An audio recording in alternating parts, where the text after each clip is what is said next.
स्वागत है।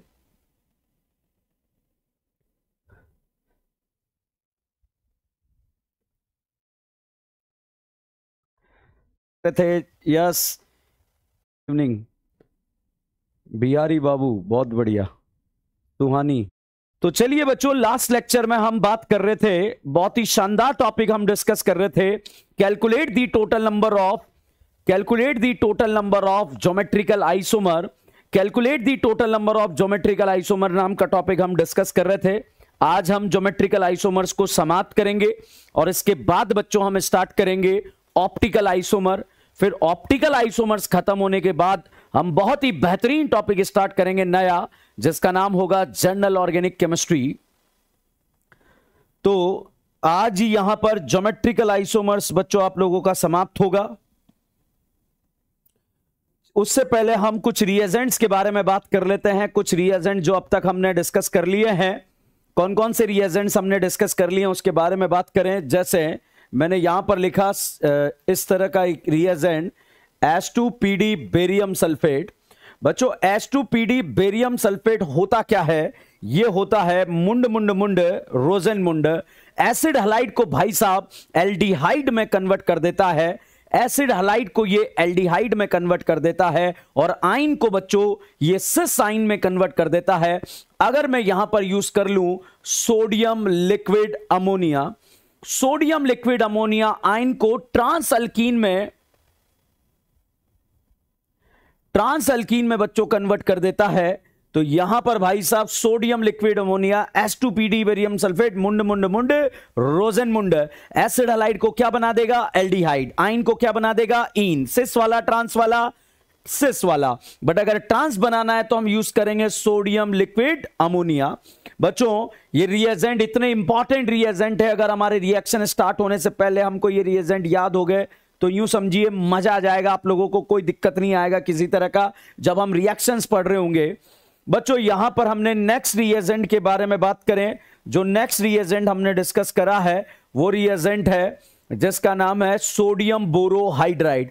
बताइए भाई साहब सोडियम बोरोहाइड्राइड कितनों को? 3 को। किस किस को? Acid halide aldehyde ketone. क्या बनेगा? अल्कोहल में कन्वर्ट हो जाएगा।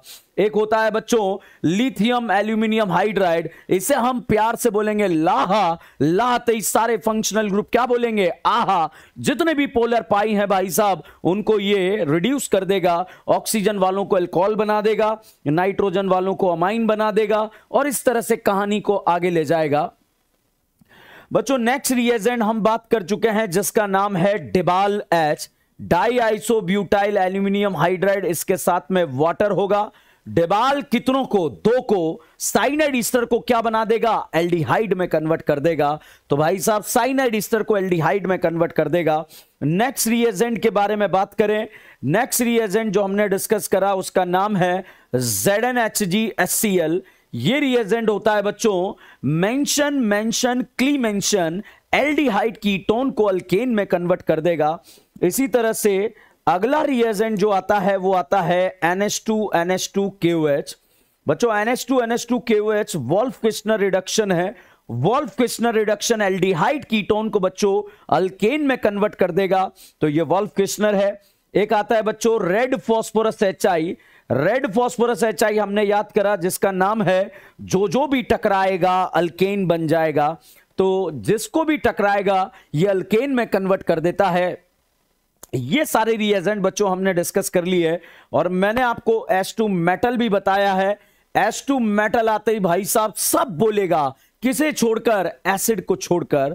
तो H2 मेटल ऑलमोस्ट सबको रिड्यूस करता है मगर किसे छोड़कर? एसिड को छोड़कर कन्वर्ट कर देता है।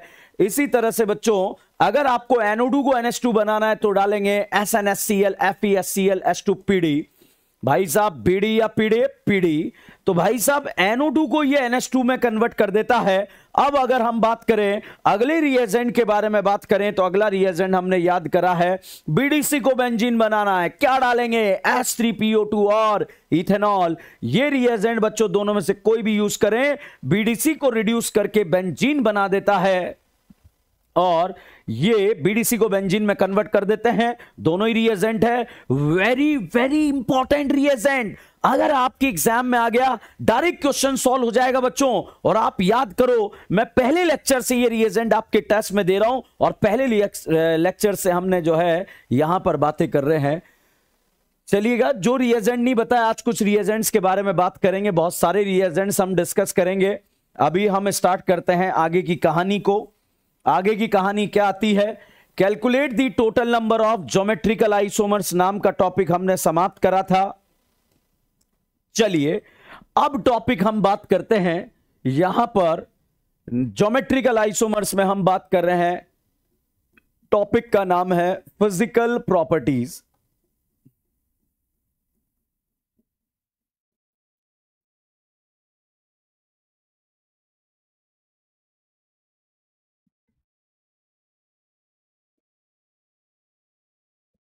देखो, फिजिकल प्रॉपर्टीज के बारे में हम बात करें कि फिजिकल प्रॉपर्टीज क्या होती है, फिजिकल प्रॉपर्टीज कैसे काम करती है, उसके बारे में अगर हम बात करेंगे तो फिजिकल प्रॉपर्टीज के बारे में चलिए बात करते हैं। बच्चों, मैंने आप लोगों को बताया था फिजिकल प्रॉपर्टीज में फर्स्ट पॉइंट आता है जिसका नाम है एमपी। एमपी बोले तो बच्चों मेल्टिंग पॉइंट, के मेल्टिंग पॉइंट किसका ज्यादा होता है। भाई साहब, मेल्टिंग पॉइंट पढ़ने जा रहे हैं, बहुत ध्यान से देखिएगा टॉपिक को। मेल्टिंग पॉइंट, ये मैंने फोटो बना दिया, ऐसा फोटो बनाया।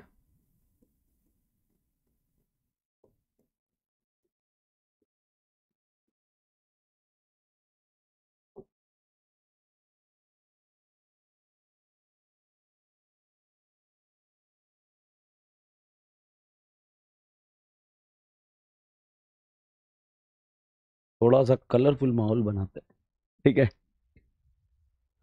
चलिए साहब, यहां पर हम बात कर रहे हैं मेल्टिंग पॉइंट। बच्चों, जिसका भी मॉलिक्यूलर मास ज्यादा होता है उसका मेल्टिंग पॉइंट क्या होता है, ज्यादा। जैसे एक में 10 करीना है, एक में 5 करीना है, मॉलिक्यूलर मास किसका ज्यादा है, सर 10 करीना का मॉलिक्यूलर मास ज्यादा है। अगर भाई 10 करीना का मॉलिक्यूलर मास ज्यादा है तो उसी का मेल्टिंग पॉइंट क्या होगा, ज्यादा। मगर साहब, हम बात कर रहे हैं ज्योमेट्रिकल आइसोमर्स के बारे में। ज्योमेट्रिकल आइसोमर्स के बारे में अगर बात करें, दोनों का मॉलिक्यूलर फॉर्मूला क्या होता है, सेम। जैसे बच्चों, यहां पर ये फोटो मैंने लिखा, बताइए क्या ये कंपाउंड आपकी आंखों के सामने जीआई शो करने की गुस्ताखी करेगा या नहीं करेगा, बिल्कुल करेगा बच्चों। Rotation absent, different group on the same atom lie in the same plane, compound क्या शो कर जाएगा, जीआई शो कर जाएगा। तो जब ये जीआई शो करेगा तो इसके दो आइसोमर बनेंगे साहब, एक तो सिस आइसोमर बनेगा और एक ट्रांस आइसोमर बनेगा। तो चलिएगा, कंपैरिजन चल रहा है, बहुत धांसू कंपैरिजन चल रहा है, समझ में आना बहुत जरूरी है। तो जब ये जीआई शो करेगा तो इसके दो आइसोमर बनेंगे, एक सिस बनेंगे और एक ट्रांस बनेंगे। तो चलिए, सिस ट्रांस के बारे में हम बात कर रहे हैं। एक सिस बनेगा और एक ट्रांस बनेगा। जब ये ट्रांस बनेगा तो ऐसा दिखेगा और सिस बनेगा तो इससे पहले मैंने आपको चमका दिया है कैसा दिखेगा। तो चलिएगा पापियों, यहां पर हम बात करते हैं, देखिएगा बहुत ध्यान से देखिए, दोनों का मॉलिक्यूलर फॉर्मूला सेम, दोनों का मॉलिक्यूलर फॉर्मूला सेम, आईयूपीएसी नाम वो भी सेम, फिर भी दोनों अलग हैं। क्या अलग है, डिस्टेंस अलग है। किसका डिस्टेंस ज्यादा है, सर यहां पर ट्रांस का डिस्टेंस सिस के डिस्टेंस से क्या होता है, ज्यादा। तो अगर हम यहां पर डिस्टेंस की बात करें तो डिस्टेंस ज्यादा होगा। किसका डिस्टेंस ज्यादा होगा, ट्रांस का डिस्टेंस ज्यादा होगा। ये मान लीजिए मैंने यहां पर लिख दिया L2। तो जल्दी से बताइए L2 ज्यादा होता है या L1 ज्यादा होता है। तो साहब यहां पर L2 इज ग्रेटर देन क्या होता है, L1 होता है। तो बच्चों, L2 का डिस्टेंस ट्रांस का डिस्टेंस सिस की डिस्टेंस से क्या होता है, ज्यादा होता है।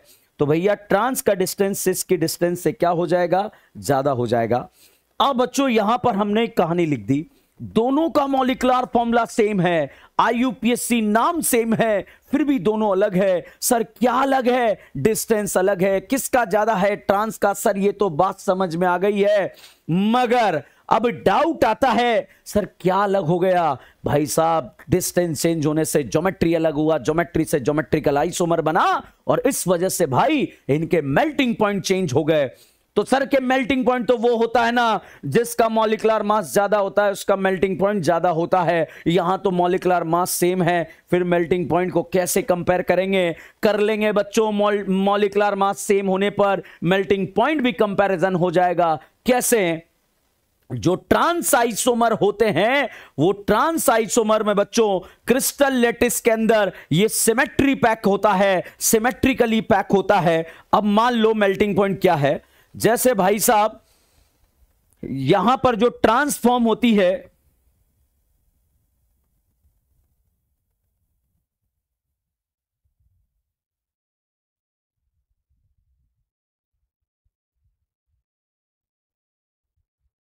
चलो बात करते हैं। देखो जो ट्रांसफॉर्म होता है, ट्रांसफॉर्म जैसे अगर हम बात करें जो क्लोज पैक है, ऐसे मान करो जैसे कोई क्लोज पैक है उसको मेल्ट करने के लिए टेम्परेचर ज्यादा लगेगा या कम लगेगा? सर ज्यादा लगेगा। और अगर कोई लूजली पैक है तो उसको मेल्ट करने के लिए टेम्परेचर क्या लगेगा? कम लगेगा।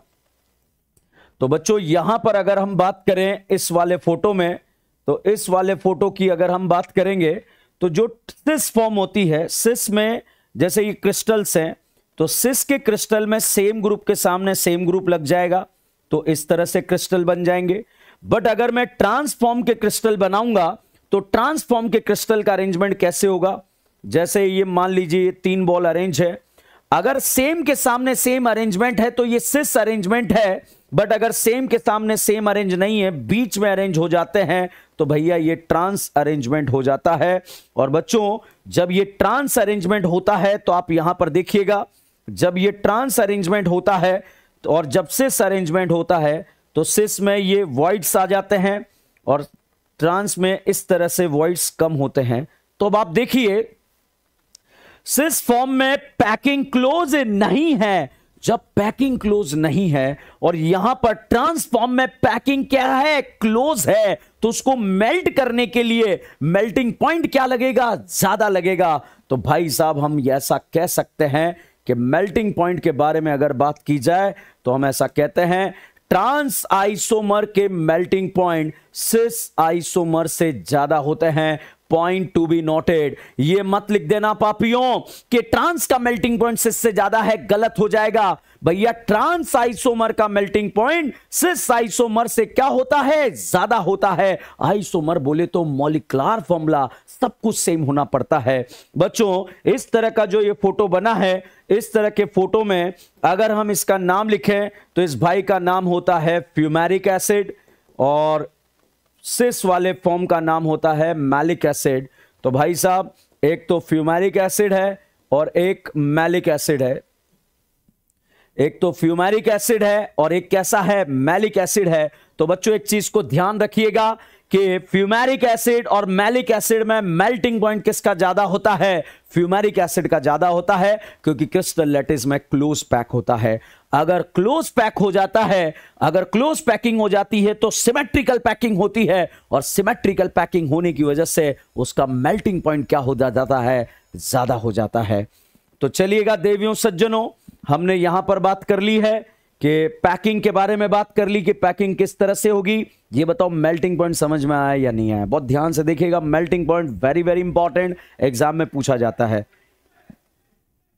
देखो दोनों का मॉलिक्यूलर फॉर्मूला सेम, आईयूपीएसी नाम सेम, फिर भी दोनों सेम है या अलग है? अलग है। दोनों का मॉलिक्यूलर फॉर्मूला सेम, आईयूपीएसी नाम सेम, फिर भी दोनों सेम है या अलग है? अलग है। क्या अलग है? डिस्टेंस अलग है। डिस्टेंस अलग होने से, डिस्टेंस अलग होने से हुआ क्या था? सिमेट्री में यहां पर सिमेट्रिकली पैकिंग हो गई और सिमेट्री पैकिंग होने से इसका मेल्टिंग पॉइंट चेंज हो गया।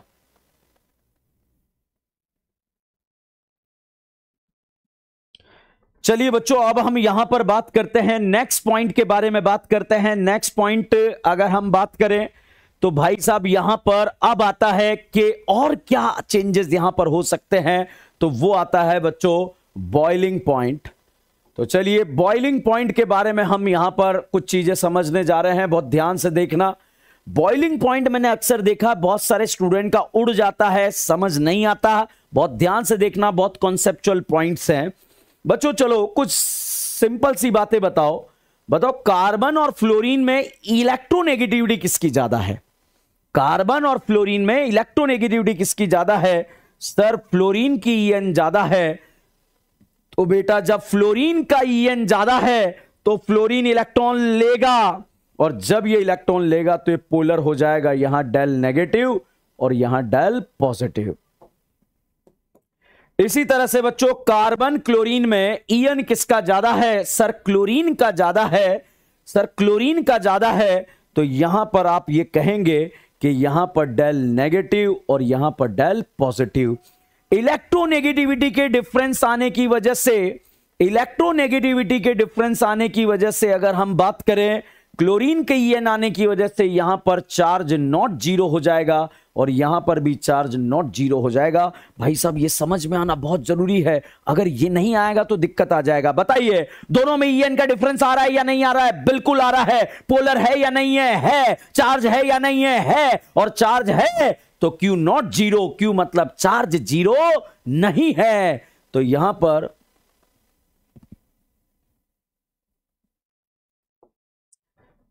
बच्चों अब हम बात करें, यहां पर मैंने लिख दिया इस तरह से, ये लिख दिया, ये sp3 करीना है और ये sp2 करीना है। बताइए sp3 और sp2 में से En किसका ज्यादा होता है?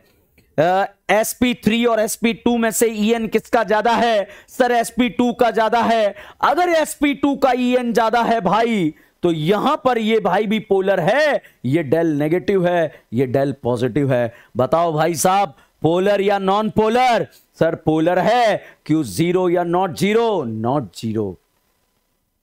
बच्चों आप लोगों ने वो जो पुराने जमाने में जो सीरियल आया करते थे रामायण महाभारत, उसके युद्ध देखे होंगे। इधर से तीर चलता था, उधर से तीर चलता था, धांसू बल्लेबाजी जो हुआ करती थी। चलिए उसी कहानी के बारे में हम बात करते हैं। कहानी क्या है ये मैंने फोटो लिख दिया यहां पर। इस करीना का हाइब्रिडाइजेशन भाई साहब sp है, इस करीना का भी sp है, इस करीना का हाइब्रिडाइजेशन sp3 है। तो अब बताओ फटाफट से बताओ, अगर कोई आपसे पूछे कि बताओ साहब sp और sp3 में से, sp और sp3 में से En किसका ज्यादा होता है? सर sp का ज्यादा होता है। तो यहां डेल नेगेटिव और यहां डेल क्या होता है? पॉजिटिव। बताओ पोलर या नॉन पोलर? तो यहां पर साहब पोलर जो है, ये पोलर होने की वजह से क्यू जीरो या नॉट जीरो। तो भाई यहां पर भी क्यू क्या हो गया? Not zero. अब बहुत ध्यान से देखना, जैसे मान लीजिए बच्चों यहां पर हमने पुराने जमाने में युद्ध देखे, एक तीर इधर से आता था, एक तीर इधर से आता था, दोनों तीर आपस में टकराते थे डुक डुक डुक डुक करके। और जब वो टकराते थे अगर दोनों की इंटेंसिटी बराबर हो जाती थी तो यहां से डुक डुक डुक डुक करके वो कैंसिल हो जाते थे और नीचे गिर जाता था। भाई साहब यहां पर अगर हम बात करें, इधर से एक तीर आया, इधर से एक तीर आया, फिर से टकराए डुक डुक डुक करके, खतरनाक से जो है दोनों कैंसिल हो जाते थे। इसी तरह से बच्चों अगर यहां पर से एक तीर आया, इस तरह से ये वाला, इधर से एक तीर आया, ये वाला, दोनों आपस में टकराते थे। जनरली जब भी ऐसा तीर आता था तो हम ये सोचते थे कि ये कुछ तूफानी करने वाला है। और भाई साहब जब ये तूफानी करता था, ये इसको गिराता था और जिसको निपटाना होता था उसके जाके ऐसे घुस जाता था कि ले, ठीक है, इस तरह से घुस जाता था। तो बच्चों यहां पर हमने बात करी कि अगर दो वेक्टर एक दूसरे के 0 डिग्री एंगल पर आगे बढ़ रहे हैं, अगर दो वेक्टर एक दूसरे के 180 डिग्री एंगल पर आगे बढ़ रहे हैं, तो भाई साहब 180 डिग्री एंगल पर आगे बढ़ रहे हैं मतलब ये इधर जा रहा है, ये इधर जा रहा है, दोनों वेक्टर एक दूसरे के अपोजिट जा रहे हैं। भाई साहब अगर दोनों तरफ ग्रुप सेम है तो कैंसिल करेगा या नहीं करेगा? यहां पर कहा जाता है करेगा। तो बच्चों यहां पर हम कहानी की अगर हम बात करें, थोड़ा सा वेक्टर आप लोगों ने पढ़ा होगा, उसी वेक्टर से बात कर रहे हैं। अगर दो वेक्टर 0 डिग्री एंगल पर आगे बढ़ रहे हैं, भाई साहब 0 डिग्री एंगल पर आगे बढ़ रहे हैं, तो बताइए दोनों एक ही डायरेक्शन में जाएंगे या नहीं जाएंगे? जाएंगे। और जब 0 डिग्री पर आगे बढ़ेगा रिजल्टेंट मैक्सिमम या मिनिमम? भाई साहब मैक्सिमम आ जाएगा। सिंपल सी बात है यार, तेरे दोनों हाथ पकड़ के ऐसे घुमा घुमा के अगर मैं ऐसे खींचूं तो रिजल्टेंट बीच में आएगा नहीं आएगा? सर बिल्कुल आएगा।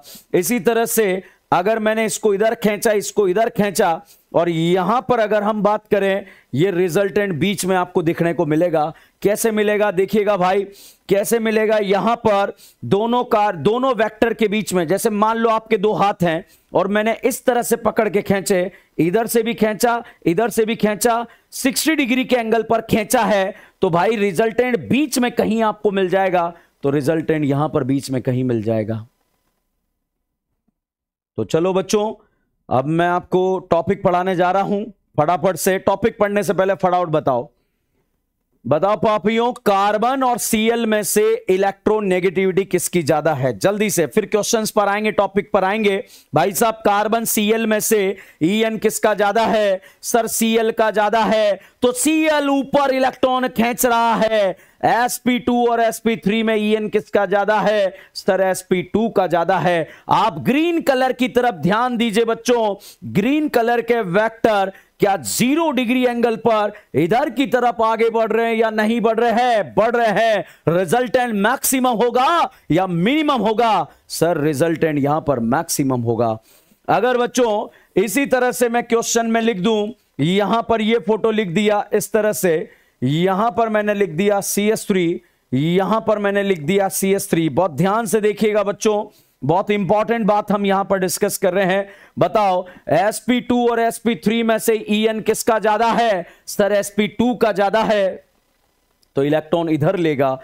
इस sp2 और sp3 में से En किसका ज्यादा है? सर sp2 का ज्यादा है। अब आप व्हाइट कलर वाली लाइन पे फोकस कीजिए, एक वेक्टर ऊपर जा रहा है, एक वेक्टर नीचे जा रहा है। क्या दोनों वेक्टर एक दूसरे के अपोजिट डायरेक्शन में जा रहे हैं या नहीं जा रहे हैं? सर जा रहे हैं। जब ये अपोजिट डायरेक्शन में जाएंगे तो अगर यहां और यहां ग्रुप सेम है तो दोनों एक दूसरे को कैंसिल कर देंगे, और जब दोनों एक दूसरे को कैंसिल कर देंगे तो Q यहां पर क्या हो जाएगा? 0 हो जाएगा। तो ऐसे देखना पड़ेगा, ध्यान रखना, आप रट के नहीं जा सकते। सिस का ज्यादा ट्रांस का ज्यादा, बर्बाद हो जाओगे। ध्यान रखिएगा, रट के नहीं जा सकते, सिस का ज्यादा ट्रांस का ज्यादा, ऐसे रट के नहीं जाना है। आपको इसी तरह से क्वेश्चन सॉल्व करना है। चलिए एक और क्वेश्चन मैं यहां पर कराने का प्रयास करता हूं। क्वेश्चन क्या था? क्वेश्चन इस तरह से था बच्चों, ये मैंने लिख दिया CS3 एंड CS3। फटाफट से बताइएगा, ये बताओ sp2 और sp3 में En किसका ज्यादा है? sp2 का ज्यादा है। sp2 और sp3 में En किसका ज्यादा है? sp2 का ज्यादा है। तो यहां पर ये sp2 और sp3 दो वेक्टर इस तरह से आगे बढ़ रहे हैं, दो वेक्टर इस तरह से आगे बढ़ रहे हैं। जब इस तरह से आगे बढ़ रहे हैं, रिजल्टेंट बीच में मिलेगा या नहीं मिलेगा? मिल जाएगा। तो अभी मैंने स्टार्ट नहीं करा है, क्या मैं पढ़ाना स्टार्ट कर दूं आप लोगों को? तो बच्चों मैंने आप लोगों को फिजिकल प्रॉपर्टीज में पढ़ाया, क्या पढ़ाया? मैंने बॉइलिंग पॉइंट बताया, तो बॉइलिंग पॉइंट में ध्यान रखना, सिस और ट्रांस आइसोमर में मेल्टिंग पॉइंट किसका ज्यादा होगा? अगर आप ये रट के चले गए ट्रांस का ज्यादा होता है, गलत हो जाएगा भाई। ये ट्रांस है, ये सिस है, दोनों का मॉलिक्यूलर मास अलग है। जिसका भी मॉलिक्यूलर मास ज्यादा होता है उसका मेल्टिंग पॉइंट ज्यादा होता है। यहां पर मॉलिक्यूलर मास B का ज्यादा है एज कंपेयर टू A, तो B का मेल्टिंग पॉइंट ज्यादा होगा।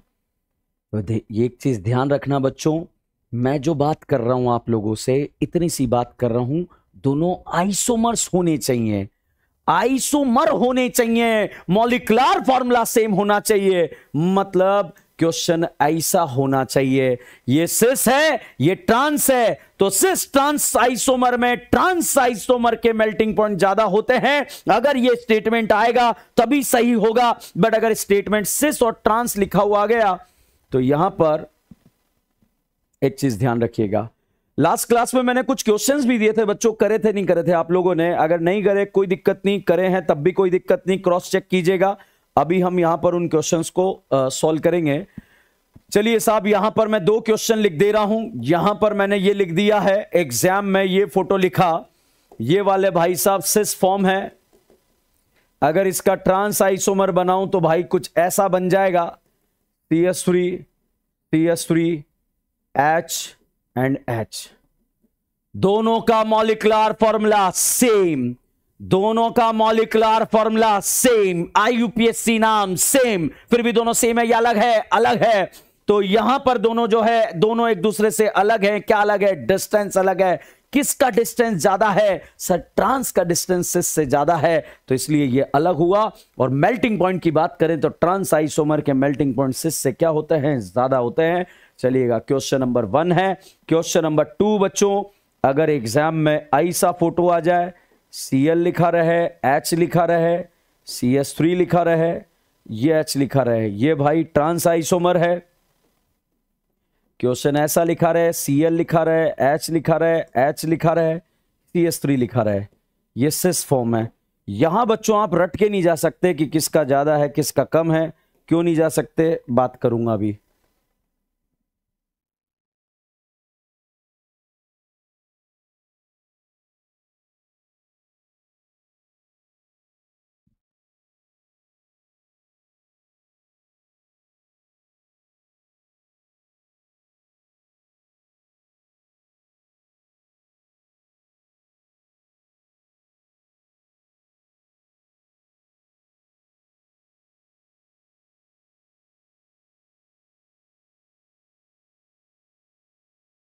चलिए, अब यहां पर जो हम बात करने जा रहे हैं, बिल्कुल जब आप नोट करेंगे तो ऐसे ही नोट करना है।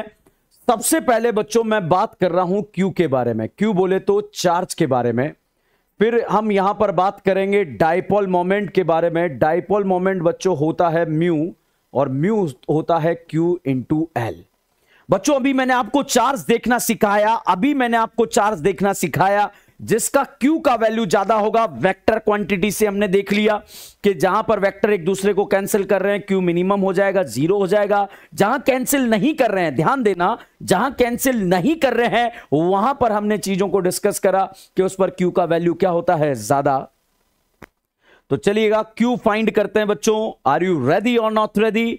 एवर रेडी या नेवर रेडी? बहुत ध्यान से देखिएगा, बहुत प्यारा क्वेश्चन है।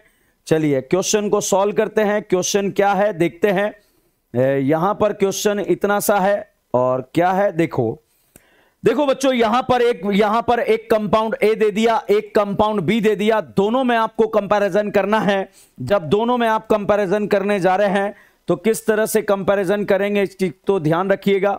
ध्यान रखने का तरीका क्या है? देखो, यहां पर अगर हम बात करें एवर रेडी नेवर रेडी, बहुत ध्यान से देखिएगा। हम Q की वैल्यू की बात कर रहे हैं, इलेक्ट्रोनेगेटिविटी से चेक करना पड़ेगा। बताइए sp2 और sp3 में En किसका ज्यादा? sp2 और sp3 में En किसका ज्यादा? sp2। दो वेक्टर इस तरह से आगे बढ़ रहे हैं, रिजल्टेंट बीच में मिलेगा नहीं मिलेगा? मिलेगा, और मिलेगा तो यहां पर Q आ गया नॉट 0।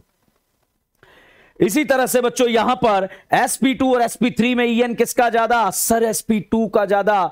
sp2 और sp3 में किसका ज्यादा? sp2 का ज्यादा। दो वेक्टर एक दूसरे के अपोजिट डायरेक्शन में जा रहे हैं, दो वेक्टर एक दूसरे के अपोजिट डायरेक्शन में जा रहे हैं। जब अपोजिट डायरेक्शन में ये जा रहे हैं तो एक दूसरे को कैंसिल कर देंगे, और कैंसिल कर देंगे तो यहां पर Q क्या हो गया? 0। बच्चों ध्यान रखना, कैंसिल कब करेंगे? जब यहां और यहां ग्रुप क्या होंगे? सेम होंगे। मेरे पापी मन में एज ए स्टूडेंट डाउट आएगा, एक पापी मन में एज ए स्टूडेंट डाउट आएगा, सर कार्बन हाइड्रोजन कंसीडर क्यों नहीं करा? ध्यान रखना, जब ऐसा क्वेश्चन सॉल्व कर रहे हो तो कार्बन हाइड्रोजन को ही रेफरेंस मान के हम चीजों को सॉल्व कर रहे हैं, उसे 0 कंसीडर करेंगे। कार्बन हाइड्रोजन को कंपेयर नहीं करना है। तो चलिएगा बच्चों, अगर आपसे पूछा जाए कि इस क्वेश्चन में ए का वैल्यू, इस क्वेश्चन में डाइपोल का वैल्यू, सॉरी Q का वैल्यू ए का ज्यादा या बी का ज्यादा? ए का ज्यादा होगा, क्योंकि यहां पर ये जुड़ जाएंगे। अब ये नहीं रटना, ध्यान रखना, ये मत रट लेना ट्रांस का ज्यादा सिस का ज्यादा, ऐसे नहीं सिखा रहा हूं बच्चों। अगर आप ऐसे ऐसे देखोगे तो गलत हो जाएगा आपका। चलिएगा, यहां पर हम बात कर रहे हैं क्वेश्चन के बारे में। बात करें, कैसे बात करें? पहले बताओ, कार्बन और Cl में En किसका ज्यादा? सर Cl का En ज्यादा है, तो Cl ऊपर इलेक्ट्रॉन खींचेगा। sp2 और sp3 में En किसका ज्यादा? सर sp2 का En ज्यादा। दो वेक्टर 0 डिग्री एंगल पर आगे बढ़ रहे हैं, दो वेक्टर 0 डिग्री एंगल पर आगे बढ़ रहे हैं। भाई साहब, जब 0 डिग्री एंगल पर आगे बढ़ रहे होंगे तो एक चीज ध्यान रखिएगा, जब दो वेक्टर 0 डिग्री एंगल पर आगे बढ़ रहे होंगे तो भाई रिजल्टेंट मैक्सिमम होगा Q नॉट 0, मगर वो भी मैक्सिमम वाला। ये बात समझ में आई आपको, मैक्सिमम वाला? यस। कार्बन Cl में बच्चों EnCl का ज्यादा, sp2 और sp3 में sp2 का ज्यादा। एक वेक्टर ऊपर जा रहा है, एक वेक्टर ऊपर जा रहा है, एक वेक्टर नीचे जा रहा है। रिजल्टेंट बीच में आएगा नहीं आएगा? आएगा। और जब रिजल्टेंट बीच में आएगा तो भाई साहब यहां पर हम बात करेंगे Q नॉट 0, मगर मैक्सिमम नहीं होगा।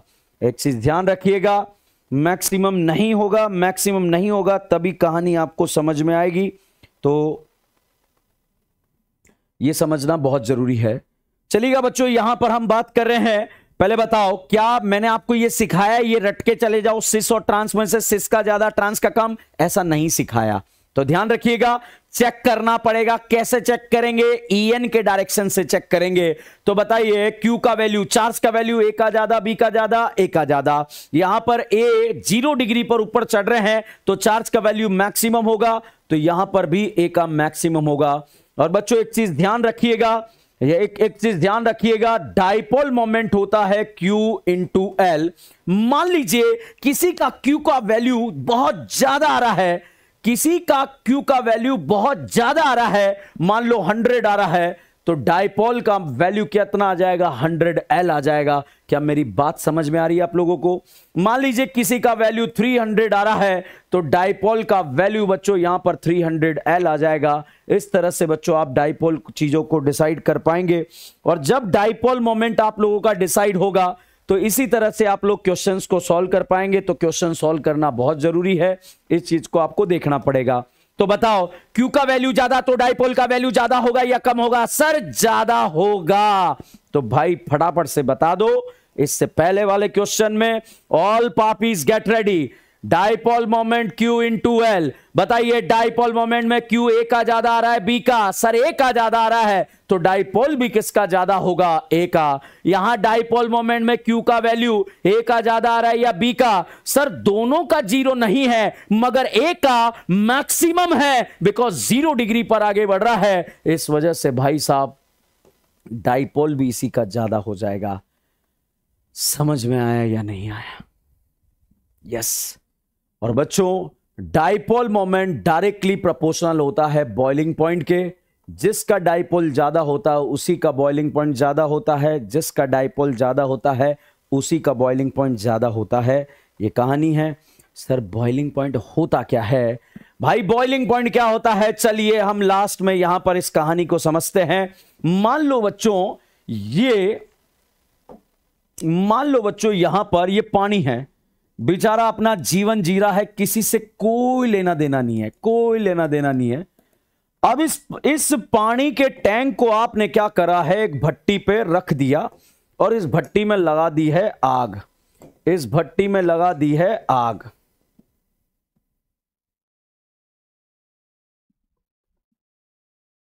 ठीक है।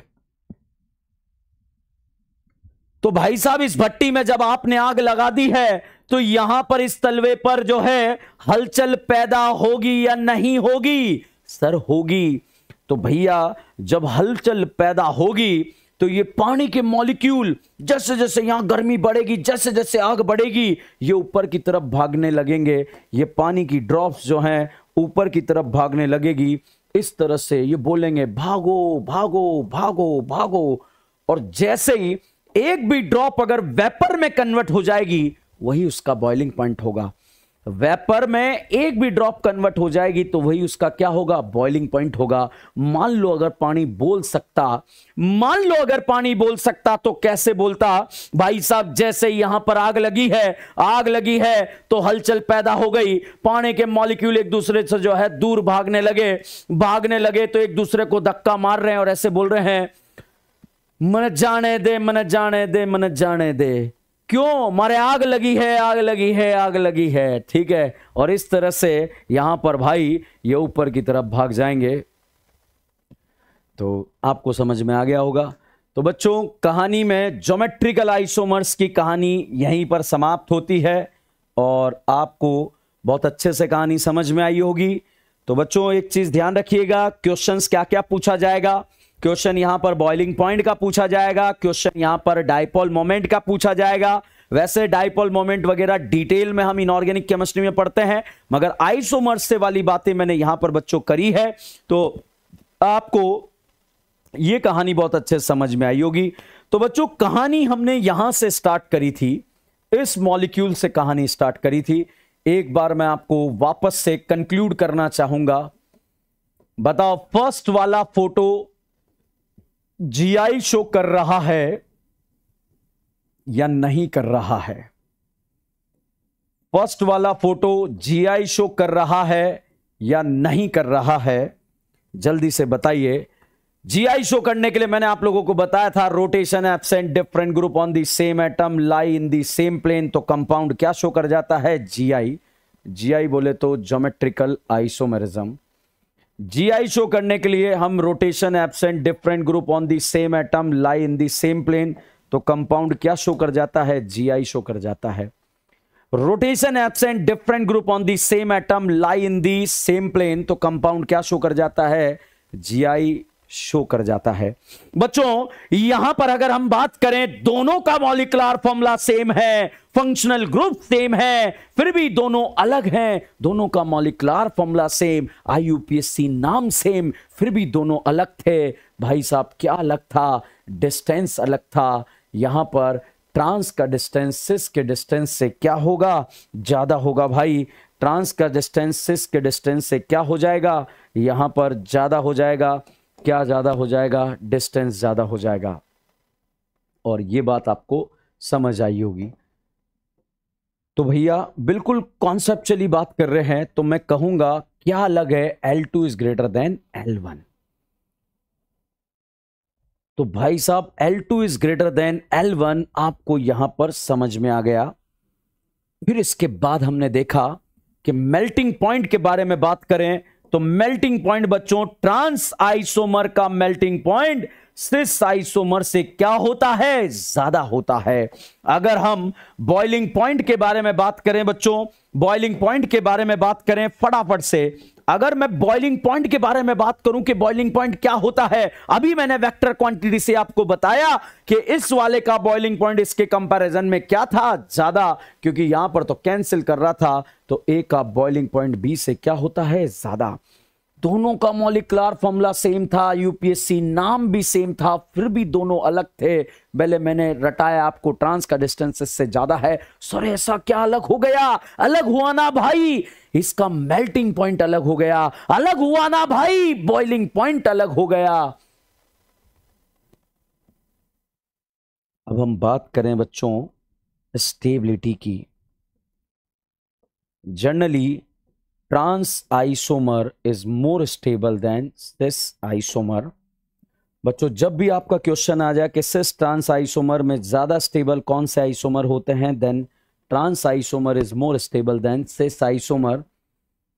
तो भैया ये दोनों बल्कि ग्रुप एक दूसरे के पास हैं, और ये दोनों बल्कि ग्रुप एक दूसरे से दूर हैं। दुनिया में दो तरह के ग्रुप होते हैं, एक हल्की और एक बल्कि। ये बल्कि बास हैं, एक दूसरे को घूसा मारेंगे या नहीं मारेंगे? मारेंगे, और घूसा मारेंगे तो अनस्टेबल हो जाएंगे। इसलिए ट्रांस आइसोमर का स्टेबिलिटी सिस आइसोमर से क्या होता है? ज्यादा।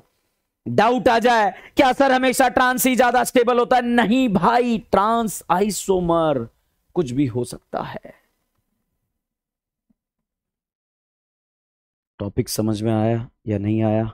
जितने भी पापी, जब तक हम पानी पीने का जुगाड़ करते हैं, पानी पी लेते हैं। फटाफट देख लो, कल वाले क्वेश्चन बताने हैं क्या जो मैंने आपको होमवर्क में दिए थे?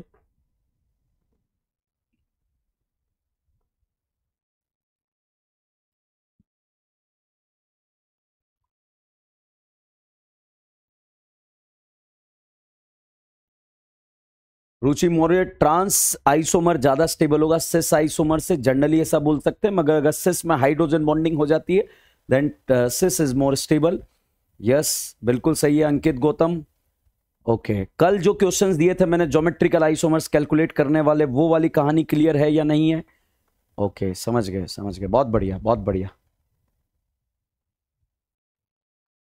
टेस्ट का सिलेबस मैं आपको बता देता हूं। आंसर तो मैंने बेटा कल ही लिख दिए थे ना, खुशी। हाँ कल ही लिख दिए थे मैंने, आंसर्स कल ही लिख दिए थे कि कौन कौन से आंसर्स होंगे। चलो एक बार मैं फिर लिख देता हूं। ये क्वेश्चन थे बच्चों,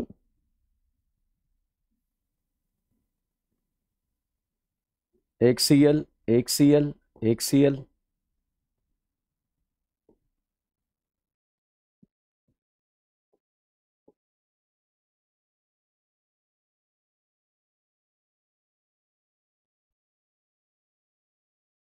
ये क्वेश्चन मैंने दिए थे लास्ट लेक्चर में आपको।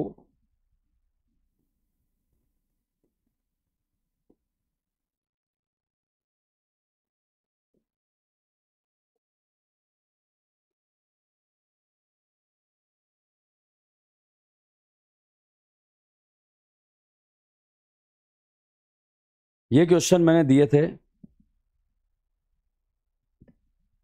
मॉड्यूल का प्राइस अभी पता लग जाएगा भाई।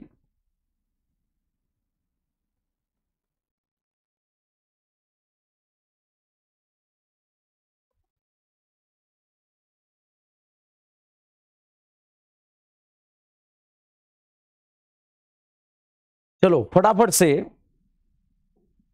कल वाले क्वेश्चन थे कि इसके कितने ज्योमेट्रिकल आइसोमर बनेंगे, इसके कितने बनेंगे, इसके कितने बनेंगे। मैंने यहां पर आंसर लगा दिया था कि इसके आंसर जो आया था, इसके 2 बनेंगे, इसके ज्योमेट्रिकल आइसोमर्स में 3 बनेंगे और इसके ज्योमेट्रिकल आइसोमर्स में 4 बनेंगे। बच्चों ड्रॉ करने का तरीका, कौन से 3 बनेंगे कौन से 4 बनेंगे, वो मैं आपको बता देता हूं।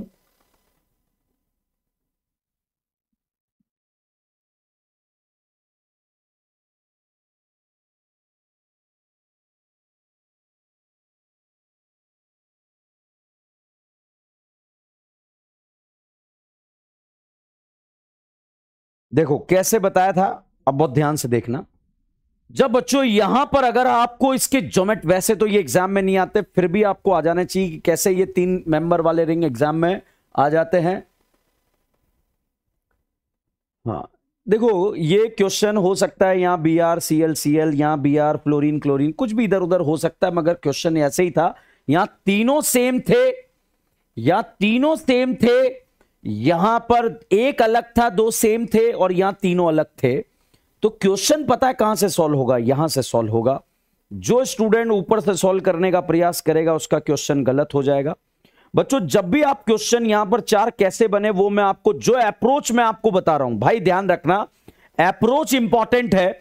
अगर मेरा अप्रोच आप लोगों को समझ में आ गया तो मजा आ जाएगा, उसी अप्रोच के ऊपर हम बात करेंगे। बच्चों या तो आप क्या करो, तीनों जो यहां पर ग्रुप दिए हुए हैं, फ्लोरीन और यहां दिया हुआ है क्लोरीन, तीनों का डायरेक्शन सेम कर लो। मैंने क्या करा, ब्रोमीन क्लोरीन फ्लोरीन तीनों का डायरेक्शन सेम कर लिया है, तीनों का डायरेक्शन सेम कर लिया। वैसे तो आप डायरेक्ट याद रख लेंगे,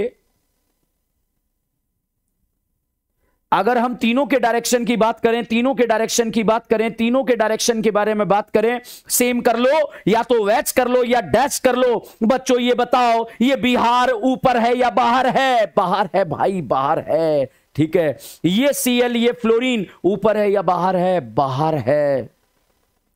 तो या तो तीनों को बाहर कर लो या तीनों को अंदर कर लो। कैसे? न्यू समझिए, बोर्ड के प्लेन में रिंग लेटी हुई है, और जब रिंग लेटी हुई है तो यहां पर ये बिहार बाहर, फ्लोरीन बाहर, क्लोरीन बाहर, तीनों बाहर की तरफ हैं। भाई साहब मान लो आप फोटोग्राफर हो, आपने फोटो लिया, तीनों आपको वैस दिख रहे हैं या डैश दिख रहे हैं? सर वैस दिख रहे हैं। और अगर आप इस बोर्ड के पीछे से फोटो लेंगे तो ये तीनों आपको डैश दिखेंगे। तो बच्चों आप चाहे तीनों को वैच बना लें या डैश बना लें, उसके बाद करें क्या, उसके बाद बच्चों एक एक को चेंज कर दें।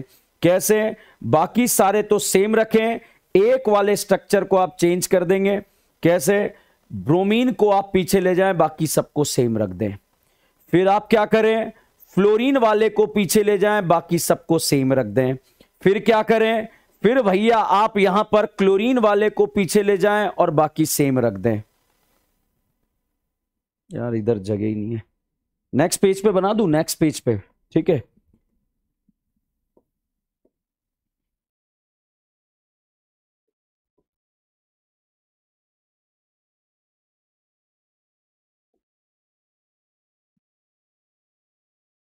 देखो अप्रोच, देखो फटाफट अप्रोच देखो।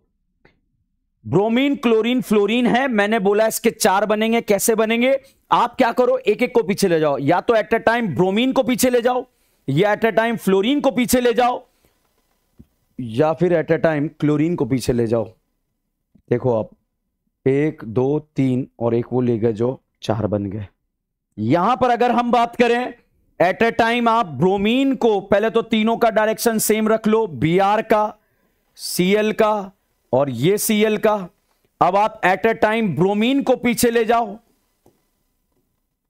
एट अ टाइम आप क्लोरीन को पीछे ले जाओ, और दोबारा जब लेके जाओगे तो क्लोरीन ही पीछे चला जाएगा।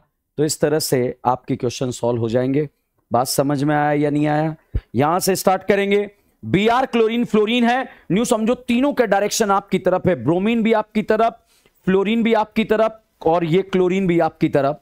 अब बच्चों यहां पर कैसे क्वेश्चन को सॉल्व करेंगे?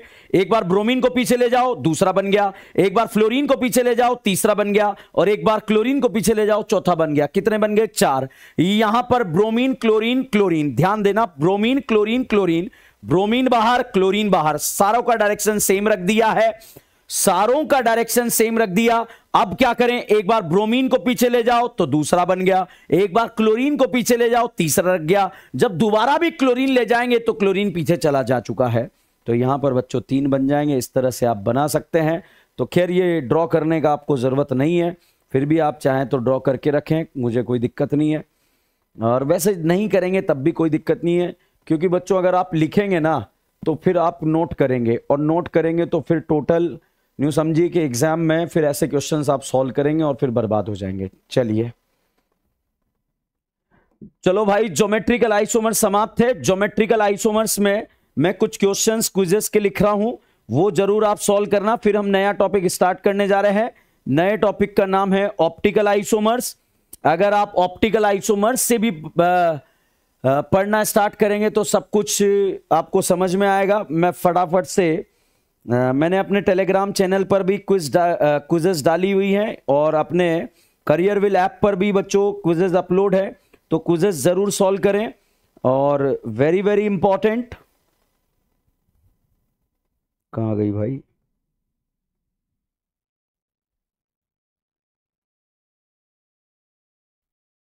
चलो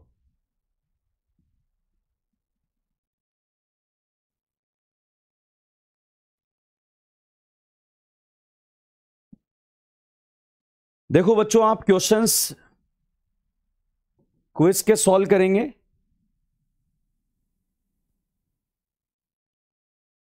क्विज नंबर 3 में जो क्वेश्चन आपको करना है, पहले भी लगाया था। 1 कर लो, 2 कर लो, 3 कर लो, 4 कर लो, 5 कर लो, 6 कर लो, 7 कर लो, 8 कर लो, 9 कर लो, 10 कर लो, 11 कर लो। बस यही करना, ध्यान रखना जो मैंने टिक लगाया वही करना, उसके अलावा मत करना, ठीक है? ओके, मॉड्यूल में मैंने टिक लगा दिया है।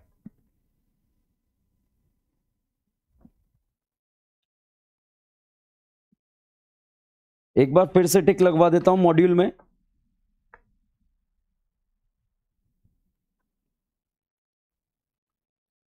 क्वेश्चंस करते हो नहीं करते जो होमवर्क देता हूं?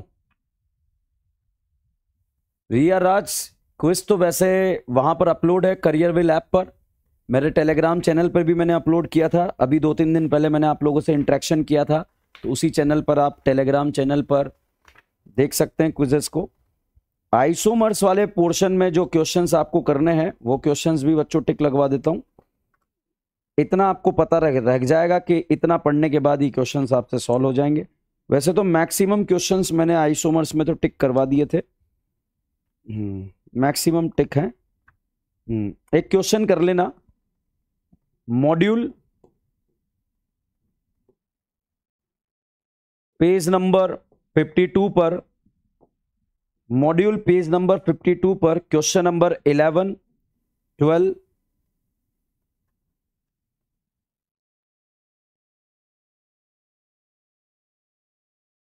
ओके, पेज नंबर 54 पर question number 9 and question number 19, question number 21। इस साल भी नीट एग्जाम में क्वेश्चन आया ज्योमेट्रिकल आइसोमर से, ठीक है। ये क्वेश्चंस आपको करने हैं। चलिए नया टॉपिक हम स्टार्ट कर रहे हैं। टॉपिक का नाम है ऑप्टिकल आइसोमर्स।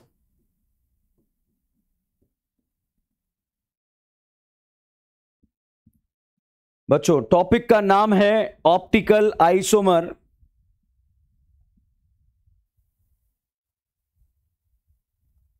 थैंक यू खुशी, thank you so much. Vikas thank you. मेरे टेलीग्राम चैनल का नाम डीएन ब्रांड के नाम से है, मगर मेरे नाम से बहुत सारे बने हुए हैं, ध्यान रखना। इस तरह का इसमें आपको मिल जाएगा। इंपॉर्टेंट बात बताई थी, न्यूमान प्रोजेक्शन, सोहर्स प्रोजेक्शन। पहले तो अगर आप यहां से भी पढ़ना स्टार्ट करेंगे आपको सब कुछ समझ में आएगा, पुरानी कहानी से कोई लेना देना नहीं है।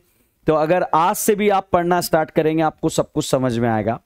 तो बिल्कुल आपको यहां से पढ़ना स्टार्ट करना है, ठीक है। जो नए स्टूडेंट आए हैं बिल्कुल यहां से दिमाग लगाना स्टार्ट करेंगे। और भैया ध्यान रखना, मामला 3D का है और आप जानते हैं हमारा 2D भी खराब है। बच्चों मैंने आप लोगों को Newman projection, sawhorse projection, Fischer projection, बहुत सारे प्रोजेक्शन बताए हुए हैं।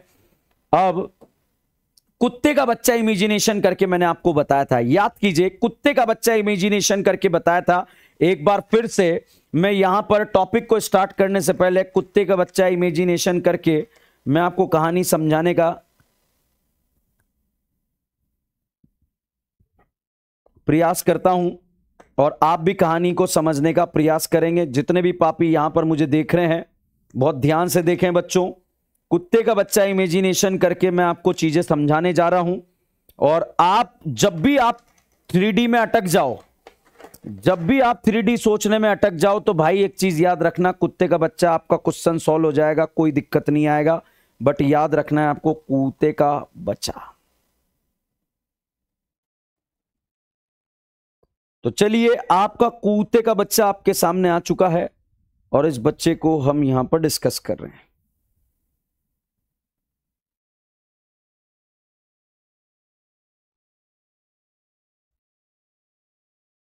चलिए जैसे बच्चों ध्यान रखना, अभी तक ज्योमेट्रिकल आइसोमर्स के बारे में जो हमने बात करी थी, आज मामला सारा 3D का है। आज का लेक्चर बहुत इंपॉर्टेंट है अगर आप ऑप्टिकल आइसोमर्स को फोड़ना चाहते हैं। तो चलिए मैं पूरी ईमानदारी से बच्चों आपको जिस तरह से ऑफलाइन में पढ़ा रहा हूं उसी तरह से बच्चों आपको यहां पर सिखाने का प्रयास करूंगा। अगर आप मेरे ऑफलाइन वाले लेक्चर देखेंगे तो उसमें भी आप कहानी को देखेंगे, मैंने इसी तरह से समझाया है। चलिएगा बच्चों, यहां पर अगर हम बात करें, मान लीजिए ये पप्पी हमने उठा लिया डॉगी, तो इस डॉगी को देखिए, front carbon represented bye dot, front carbon represented bye dot.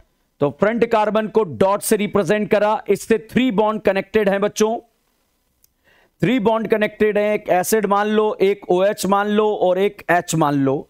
Back carbon represented by circle, ध्यान दीजिएगा, back carbon represented by circle.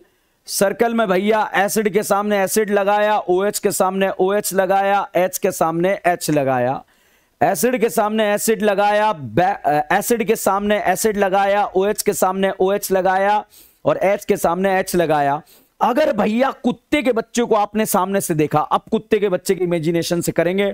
तो बच्चों ये कुत्ते के बच्चे की मुंडी है, ग्रीन कलर की मुंडी है, ये एक पैर है, ये एक पैर है। अब ध्यान दीजिए, पैर के पीछे पैर है, पैर के पीछे पैर है और मुंडी के पीछे टैल है। ध्यान दीजिएगा, मुंडी के पीछे क्या है? टैल है। तो बच्चों ये कौन सा प्रोजेक्शन है? Newman projection. बट अगर इस न्यूमान प्रोजेक्शन में मतलब फोटोग्राफर ने जब कुत्ते के बच्चे का फ्रंट पोज फोटो लिया, तो भैया कुत्ते के बच्चे का जब फ्रंट पोज फोटो लिया उसको न्यूमान प्रोजेक्शन के नाम से जाना गया।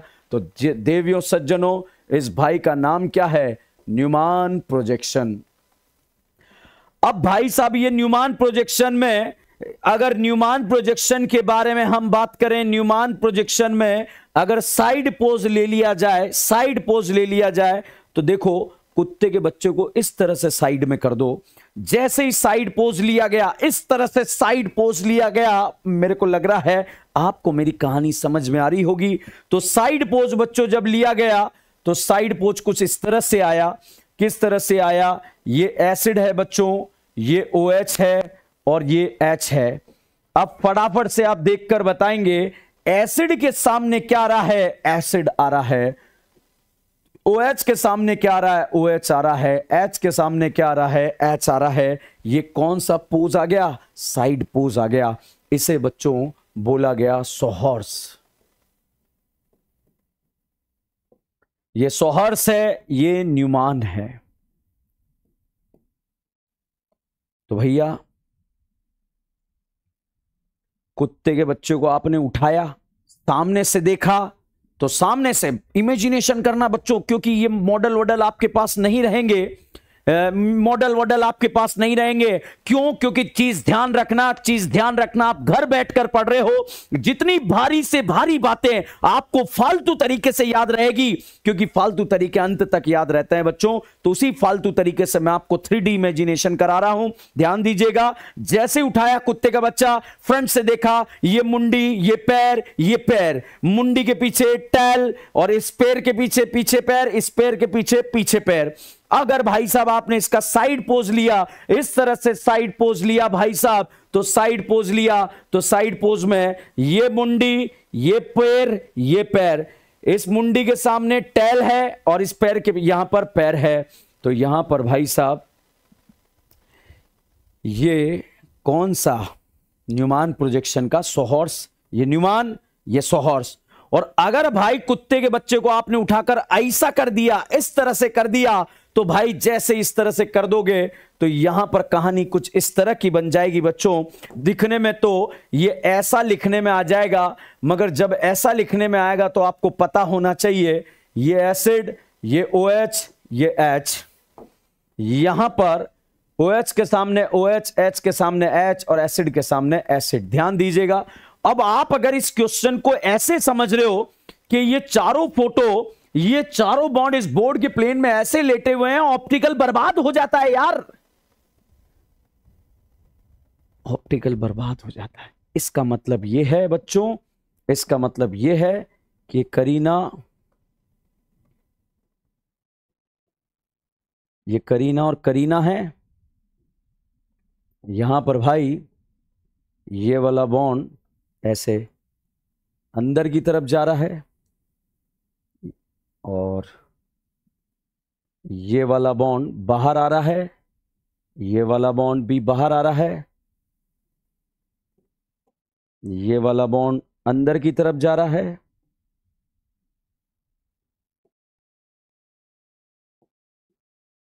अगर आप ऐसे इमेजिनेशन कर पा रहे हो,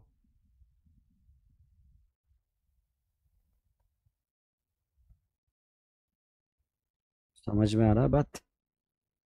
मतलब आपने कुत्ते के बच्चे को जब फ्रंट से देखा तो ऐसा दिखा, साइड से देखा तो ऐसा दिखा, मगर जैसे ऐसे करा बच्चों तो ये पैर बाहर है, ये पैर भी बाहर है, ये पैर भी बाहर है, चारों पैर बाहर है। मतलब OH H OH H, ये OH इधर, ये H इधर, इसके नीचे की तरफ ये OH इधर, ये H इधर, इस तरह से ऊपर नीचे है।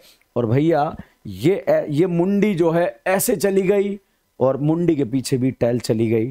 तो भाई साहब इस तरह से आप न्यूमान प्रोजेक्शन को रिप्रेजेंट करते हैं। और न्यूमान बच्चों हमेशा इक्लिप्स का बनता है, न्यूमान बच्चों हमेशा इक्लिप्स का बनता है, इस चीज का ध्यान रखिएगा। इक्लिप्स के अलावा न्यूमान नहीं बनता है। और एक चीज ध्यान रखते हैं हम एक बात का, मुझे लग रहा है कि आपको 3D इमेजिनेशन हुआ है। 3D इमेजिनेशन हुआ है तो इस क्वेश्चन का जवाब दीजिए। जितने भी पापी मुझे यहां पर देख रहे हैं, जल्दी से इस क्वेश्चन का आंसर लिखिए बच्चों।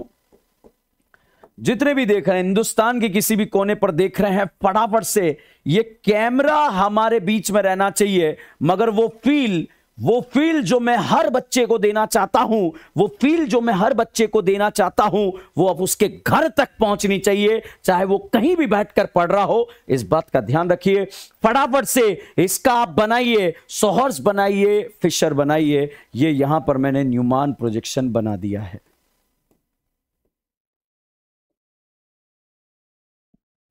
और मुझे यहां पर ये वाला इमेजिनेशन चाहिए भाई, इस पर जो इमेजिनेशन आने वाला है। जल्दी से सब पापी बनाएंगे, सब जितने भी बनाएंगे।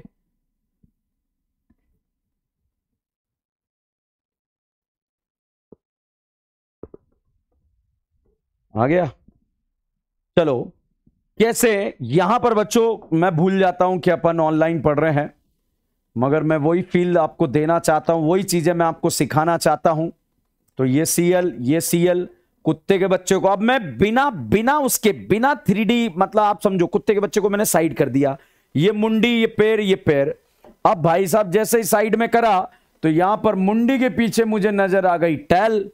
अब देखो, जिस साइड सीएल है उसके पीछे आपको क्या नजर आएगा? OH। और जिस साइड H है उस साइड आपको क्या नजर आएगा? H। ये बन गया साहब इसका सोहर्स प्रोजेक्शन। अब अगर मैं इसका, अगर हम बात करें किस तरह से बात करें, वो बात इतनी सी है बच्चों। अगर आपको इसका बनाना है न्यूमान प्रोजेक्शन में के बाद, अगर आपको फिशर प्रोजेक्शन बनाना है, तो ध्यान रखना, इसको ऐसे नहीं, ऐसे जेंडर चेक करने वाले पोस्ट के बारे में बात करेंगे। तो बच्चों यहां पर ये आपको सीएल दिखेगा, ये आपको H दिखेगा, ये आपको OH दिखेगा, और ये आपको H दिखेगा।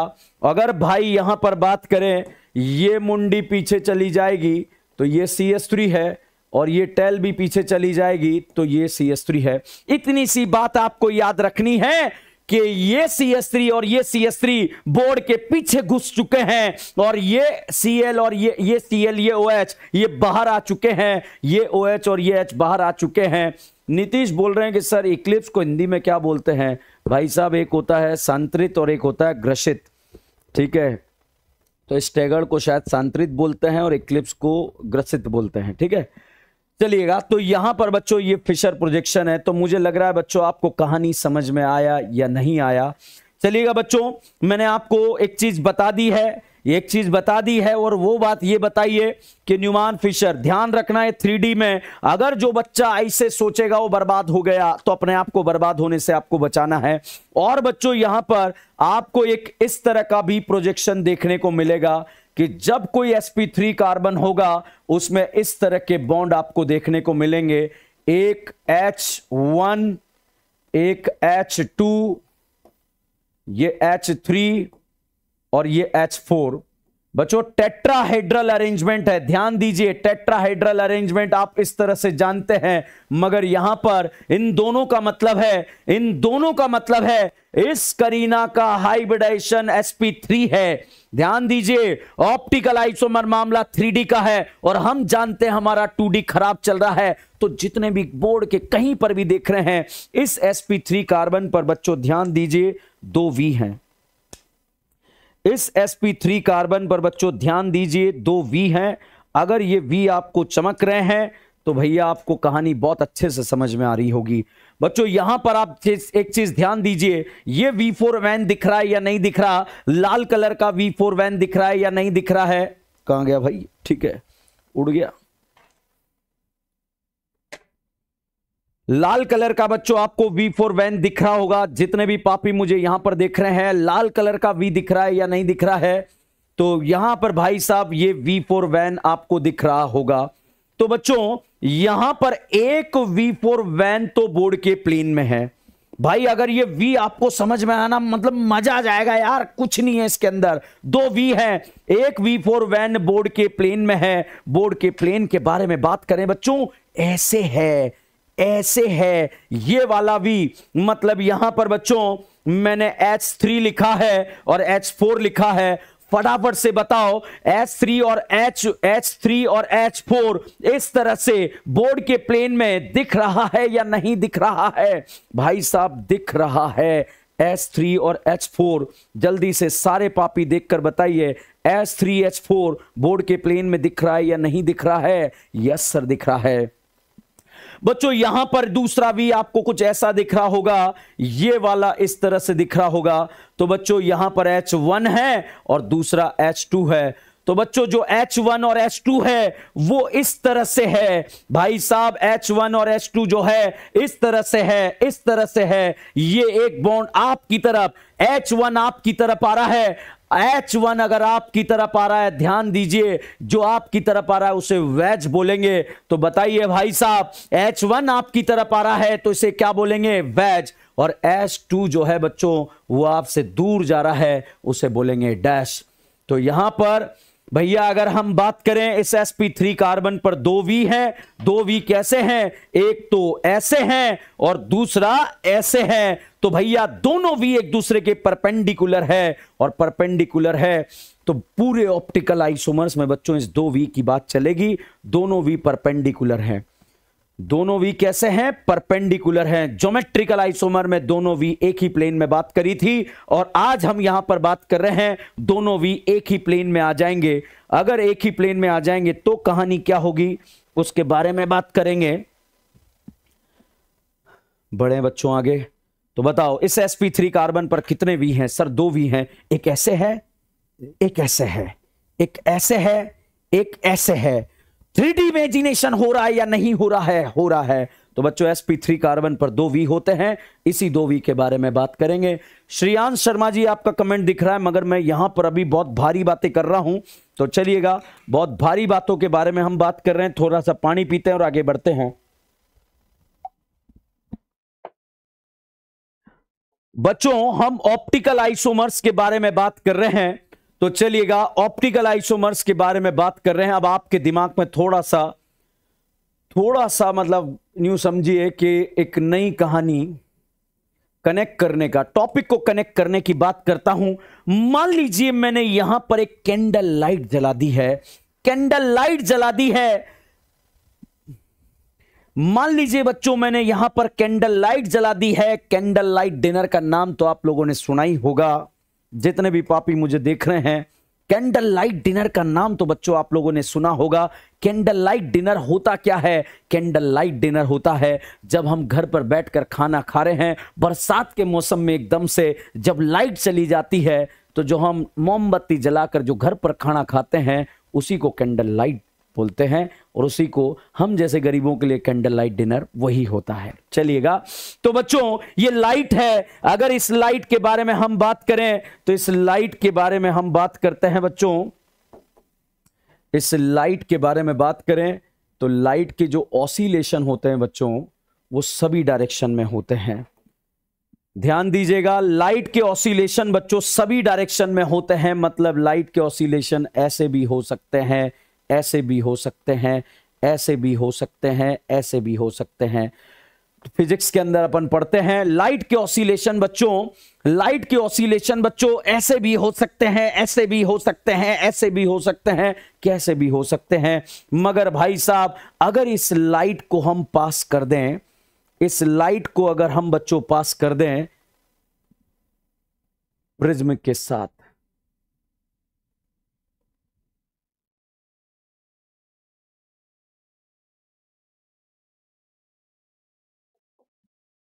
अगर लाइट को बच्चों हम पास कर दें प्रिज्म के साथ, तो जैसे ही लाइट को कंसीडर हम बात करें, लाइट को अगर हम प्रिज्म से पास कर दें, इसे हम प्रिज्म बोलते हैं, तो जैसे ही लाइट को भाई प्रिज्म से पास करेंगे तो लाइट के डायरेक्शन किसी एक डायरेक्शन में कन्वर्ट हो जाएंगे, और वो एक डायरेक्शन बच्चों जो रहती है, इस तरह की लाइट को बोलते हैं PPL light, plane polarise light. बच्चों अगर हम बात करें जब हमने कैंडल लाइट डिनर के लिए मोमबत्ती जलाई थी, उसके ऑसिलेशन जो है इस तरह से, इस तरह से, इस तरह से, इस तरह से सभी डायरेक्शन में होते हैं। मगर इस लाइट को जैसे ही हमने प्रिज्म से पास कर दिया, प्रिज्म से पास कर दिया, तो भाई साहब लाइट के ऑसिलेशन किसी एक डायरेक्शन में कन्वर्ट हो जाते हैं। उस एक डायरेक्शन वाली लाइट का नाम होता है PPL light, plane polarise light. तो बच्चों इस प्लेन पोलराइज लाइट के बारे में हम बात करते हैं तो प्लेन पोलराइज लाइट जो है, अब अगर हम यहां पर ऐसी कहानी बना देते हैं कि मान लीजिए किसी कंपाउंड के बारे में आपको पता लगाना है, क्या पता लगाना है कि वो कंपाउंड ऑप्टिकली एक्टिव है या नहीं है, तो उस कंपाउंड को इस ट्यूब में रख देते हैं। मान लीजिए किसी कंपाउंड के बारे में आपको पता लगाना है, कंपाउंड ऑप्टिकली एक्ट, चलो बहुत ध्यान से देखना बच्चों, मैं ऑप्टिकल आइसोमर से कनेक्ट करने का प्रयास कर रहा हूं, बहुत ध्यान से देखिएगा। हम यहां पर ऑप्टिकल आइसोमर से रिलेटेड टॉपिक की कहानी को समझने का प्रयास कर रहे हैं और मामला 3D का है और आप जानते हैं हमारा 2D भी खराब चल रहा है। तो जो भी पापी यहां पर देख रहे हैं बहुत ध्यान से देखेंगे, क्योंकि हम ऑप्टिकल आइसोमर्स का बहुत ही शानदार टॉपिक पढ़ रहे हैं। तो चलिएगा बच्चों, यहां पर अगर हम बात करें, लाइट के ऑसिलेशन सभी डायरेक्शन में ऐसे ऐसे होते हैं, प्रिज्म से पास करिए एक डायरेक्शन में कन्वर्ट हो गया। इस लाइट का नाम है प्लेन पोलराइज्ड लाइट। बच्चों प्लेन पोलराइज्ड लाइट है। अब मान लीजिए किसी कंपाउंड के बारे में हमें पता लगाना है, किसी कंपाउंड के बारे में पता लगाना है कि ऑप्टिकली एक्टिव है या नहीं है। जैसे सत्य सनातनी कह रहा है कि सर आप जैसा गरीब सबको बनाए, तो मान लीजिए हमने सत्य सनातनी का जो है बारीक बारीक चूर्ण बनाकर, सत्य सनातनी का जो है हमने बारीक बारीक चूर्ण बनाकर इस ट्यूब में प्लेस कर दिया, और जैसे ही ट्यूब में प्लेस करा भाई पूरी क्लास वाले देख रहे हैं कि सर ने जो है सत्य का जो है बारीक बारीक चूर्ण बनाया और इसको इस ट्यूब में डाल दिया। अब पूरी क्लास इधर से आंखें गड़ाए बैठी हुई है और देखने वाली है। जैसे इसके ऊपर पीपीएल लाइट फोकस हुई, भाई साहब लाइट जैसी थी वैसी की वैसी वापस आ गई। पूरी क्लास वाले चिल्ला उठे, ओ नो भाई तो ऑप्टिकली इनएक्टिव निकला, भाई तो ऑप्टिकली इनएक्टिव निकला। जैसी थी लाइट वैसी की वैसी आ गई है, लाइट जैसी थी वैसी की वैसी आ गई। पूरी क्लास वाले चिल्ला लगे, सत्य तो ऑप्टिकली इनएक्टिव निकला। अब भाई पूरा माहौल ही जो है खतरनाक हो गया। पूरी क्लास में जितने भी पापी आज का लेक्चर देख रहे हैं, सर हमारे बारे में भी पता लगाइए, हम कैसे हैं, हमारे बारे में भी पता लगाइए। तो यहां पर भाई साहब जो है, अगर हम बात करें आकाश ने बोला सर मेरे बारे में भी फटाफट पता लगाइए सर क्या होने वाला है। तो भाई साहब हमने आकाश का बारीक बारीक जो है बेबी जॉनसन पाउडर बनाया और बेबी जॉनसन पाउडर बनाकर जो है इस ट्यूब के अंदर रख दिया। जैसे इस ट्यूब के अंदर रखा भाई पीपीएल लाइट फोकस कराई, पीपीएल लाइट फोकस कराते ही जो है आकाश के चूर्ण के ऊपर से, आकाश के पाउडर के ऊपर से जैसे ही लाइट गुजरी, लाइट जैसी थी वैसी की वैसी नहीं आई भाई, वो घूम गई, लाइट थीटा एंगल से घूम गई। पूरी क्लास वाले चिल्ला उठे कि भैया ये कैसा निकला। भाई साहब ये तो ऑप्टिकली एक्टिव निकला। तो पापियों अगर लाइट घूम जाए, चाहे क्लॉक घूमे या एंटी क्लॉक घूमे, उसको क्या बोला जाता है? Optically active. भाई साहब पूरी क्लास में लड़ाइयां चालू हो गई, कोई ऑप्टिकली एक्टिव निकल रहा था, कोई इनएक्टिव निकल रहा था। बारीक बारीक चूर्ण बना बना के जो है, बारीक बारीक चूर्ण बना बना के जो है हमने इसके अंदर जो है ऐड कर दिया। और जैसे पता लगा लाइट घूम रही थी, लाइट में नेट रोटेशन अगर मिल रहा था तो वो ऑप्टिकली एक्टिव था, नेट रोटेशन नहीं मिल रहा था तो ऑप्टिकली इनएक्टिव था। तो भाई साहब यहां पर डाउट आया, यहां पर डाउट क्या आया कि अगर लाइट क्लॉक घूमी तो उसे प्लस डी डेक्स्ट्रो रोटेटरी बोलेंगे, लाइट एंटी क्लॉक घूमी तो उसे माइनस एल लीवो रोटेटरी बोलेंगे। ध्यान दीजिएगा बच्चों, अगर लाइट क्लॉक घूमी तो उसे डेक्स्ट्रो रोटेटरी बोलेंगे स्मॉल डी, और अगर लाइट एंटी क्लॉक घूमी तो उसे माइनस एल लीवो रोटेटरी के नाम से जाना जाएगा।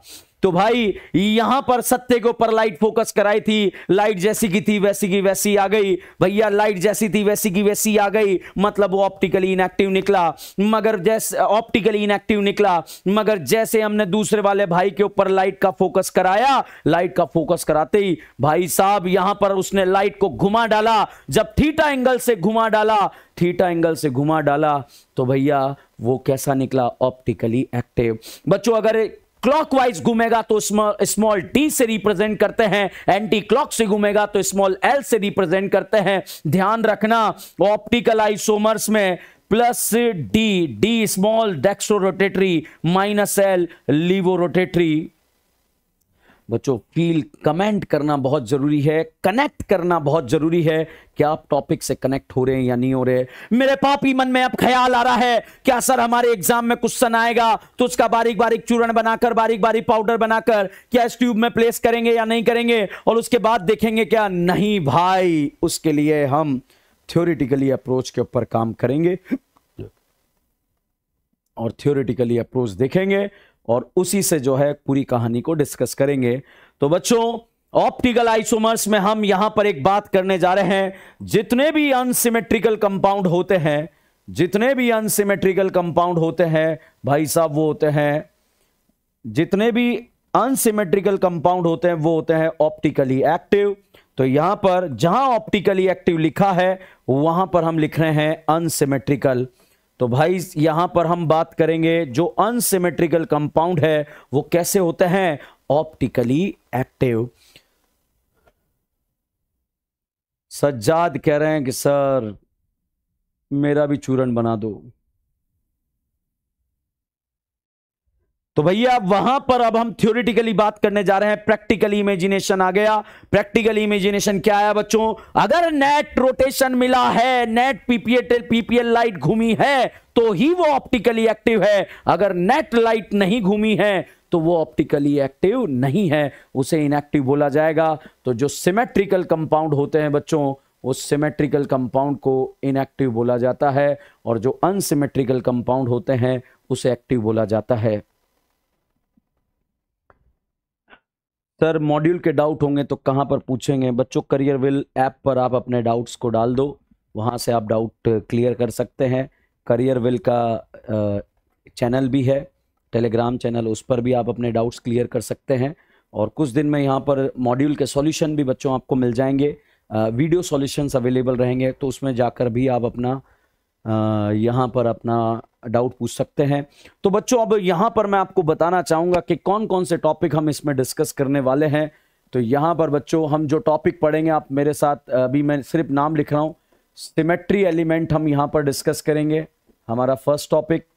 सीक्वेंस चेंज हो सकता है तो उसमें ये रट के मत बैठ जाना कि यही सीक्वेंस रहेगा। सेकेंड टॉपिक जो हम यहाँ पर डिस्कस करेंगे बच्चों, कायरल कार्बन डिस्कस करेंगे, सेंटर भी बोल सकते हैं।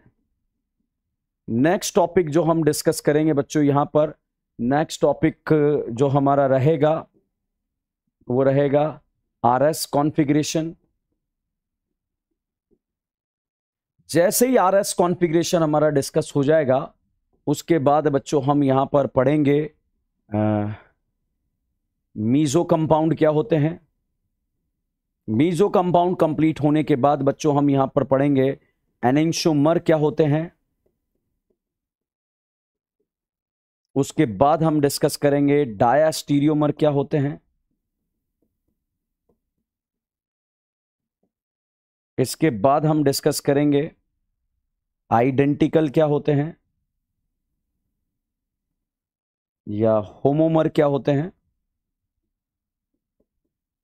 इसी के साथ हम डिस्कस करेंगे ऑप्टिकली एक्टिव कंपाउंड क्या होते हैं। सीक्वेंस ऊपर नीचे हो सकता है बच्चों, मगर इसके जो ये टॉपिक्स हैं ये हम यहां पर डिस्कस करने वाले हैं। इसी के साथ में बच्चों हम डिस्कस करेंगे calculate the total number of optical isomer. Next topic हम डिस्कस करेंगे कैपिटल डी। सारी कहानी बच्चों इसी के ऊपर डिपेंड। तो अगले टॉपिक से कैपिटल एल से कोई लेना देना नहीं है, इनका कैपिटल डी और कैपिटल एल से कोई लेना देना नहीं है। चलिए कहानी को यहीं पर समाप्त करते हैं। जब तक के लिए बने रहिए, जुड़े रहिए। DN brand organic chemistry. Thank you so much.